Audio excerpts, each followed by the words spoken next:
Olá pessoal, tudo bem? Hoje nós vamos falar da aposentadoria da pessoa com deficiência. Não estamos falando de BPC-LOAS, não estamos falando de aposentadoria por invalidez, mas sim da aposentadoria da pessoa com deficiência. Vocês sabiam que mais de um quarto da população brasileira se declara deficiente? E, mesmo assim, 1% somente do universo de benefícios nessa área são concedidos pelo INSS?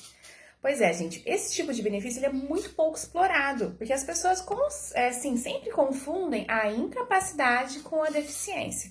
Porque a deficiência, ela possui uma conceituação muito ampla, tá? A lei, né, que eu vou mencionar aqui para vocês, que é a lei 13.146 de 2015, uma lei até recente, né, se for analisar, no artigo 2º, ela nomeia, tenta, né, qualificar a pessoa como deficiência.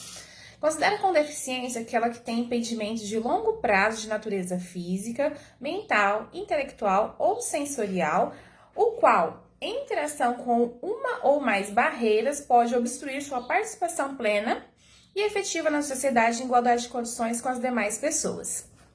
É muito amplo o conceito, gente, tá? É importante ressaltar o seguinte, que com a reforma da Previdência, né, o que eu vou falar sobre a aposentadoria por deficiência hoje se aplica tanto ao servidor público quanto às pessoas que estão no regime geral da Previdência Social, tá? É importante ressaltar que antes da reforma não tinha essa previsão para o servidor público e ele tinha que buscar esse benefício junto à Justiça porque não havia previsão para que ele fosse beneficiado desse tipo de benefício, tá bom? Bom, como eu mencionei aqui, a deficiência ela é diferente da incapacidade. Quando a pessoa está incapaz para elaborar, e aí vamos falar de, por exemplo, né, de aposentadoria por invalidez, ela tem uma incapacidade total, ela não tem como trabalhar, tá? E é uma incapacidade total permanente. Por que eu fiz permanente? Porque graças a Deus a medicina evolui e em alguns casos que é possível a reversão, né?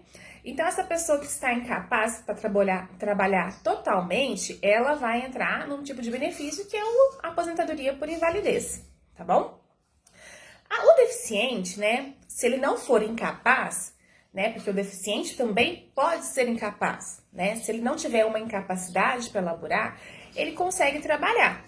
Tá? E a gente sempre relaciona o deficiente ao cadeirante, a pessoa que não enxerga, a pessoa que tem algum tipo de síndrome conhecida, mas não, gente. Há várias doenças que, se forem agravadas, né, e depender da condição física da pessoa, a torna deficiente, tá? Vou mencionar algumas aqui.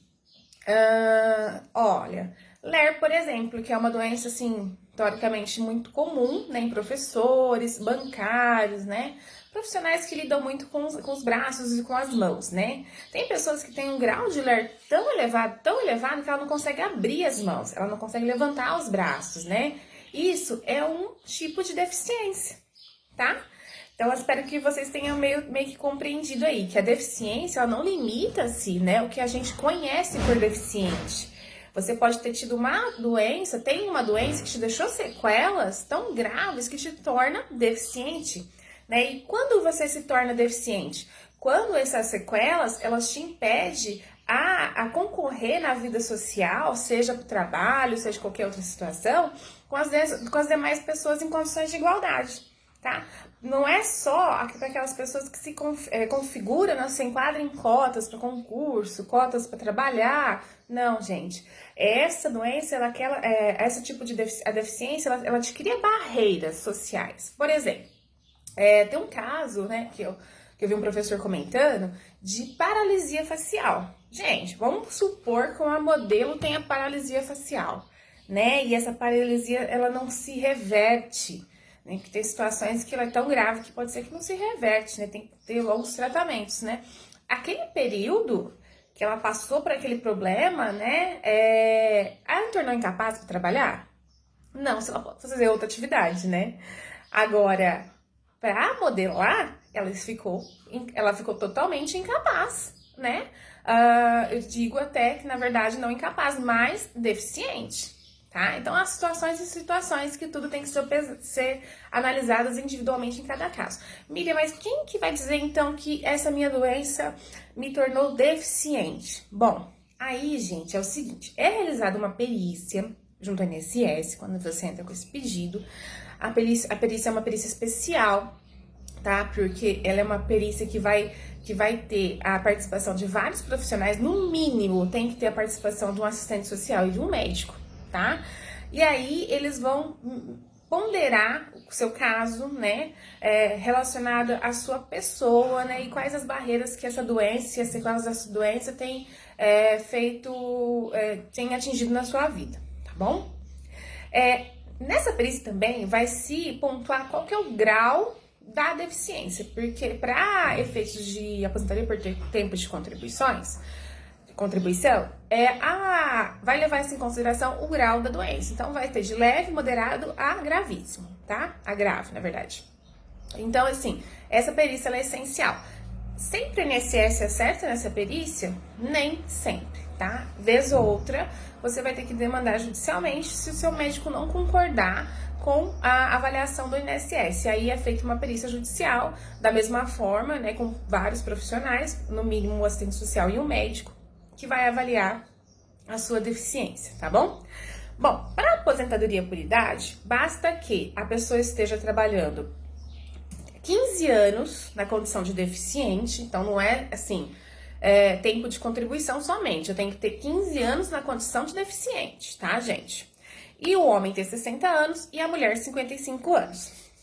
Já a aposentadoria, importante ressaltar, a legislação com a reforma não alterou a forma de cálculo, gente, da aposentadoria por deficiente. Então, a forma de cálculo da aposentadoria por deficiente continua a anterior, que é a média aritmética das 80% contribuições maiores, né? Aí você vai aplicar um coeficiente de 70% mais 1% por tempo de contribuição, tá? Vamos supor que você tenha 17 anos de contribuição. Então, qual que vai ser a sua alíquota? 87, ou seja, 70 mais 17, 87, tá? Aplica-se o fator previdenciário sempre que ele for benéfico, nunca para prejudicar. Então, isso é importante ressaltar porque, gente, o INSS tem feito cálculo de 100% dos salários de contribuição. Isso não está especificado na lei. Se acontecer isso com você, você tem que recorrer a um advogado e fazer um pedido de revisão, tá? Porque a lei determina que seja 80% das maiores contribuições. Por quê? Quando eu tiro as menores contribuições, eu aumento o benefício, gente. Se eu deixo todas, aquelas menores, elas vão reduzir o meu benefício, tá? Bom, aposentadoria por tempo de contribuição da pessoa com deficiência. Não tem idade mínima, gente. Não é necessário idade mínima, mas é de acordo com o grau da sua deficiência, tá? Se a mulher tiver deficiência leve, ela vai ter que contribuir pelo prazo, ela vai ter que ter contribuição de 28 anos. Se for moderada, a mulher vai ter que ter contribuição de 24 anos. E se for grave, 20 anos. No caso do homem, no caso de deficiência leve, 33 anos de contribuição, moderada, 29 anos e grave, 25 anos, tá? Lembrando que quem faz essa avaliação da deficiência e do grau de deficiência é o INSS, mas que pode ser discutido em eventual ação judicial se o seu médico não concordar com o laudo pericial do médico, tá bom? No caso da aposentadoria por tempo de contribuição, ela vai utilizar das 80% maiores contribuições para fazer a média aritmética e vai aplicar aqui uma alíquota de 100%, tá? E o fator previdenciário, se eventualmente esse fator previdenciário for benéfico, tá bom?